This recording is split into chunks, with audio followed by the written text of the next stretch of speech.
Lahat, happy Thursday morning. Today is January 2, 2025. Yan, maaga lang po tayo lagi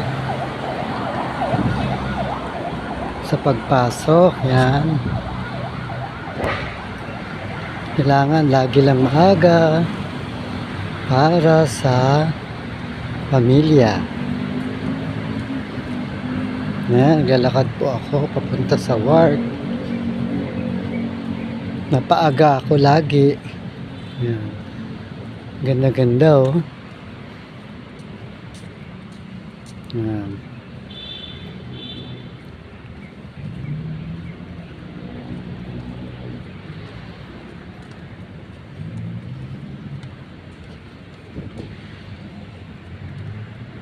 Maganda rin maaga para hindi tayo nagmamadali pagpapasok kasi minsan traffic.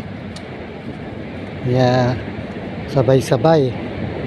Kaya kailangan maaga talaga.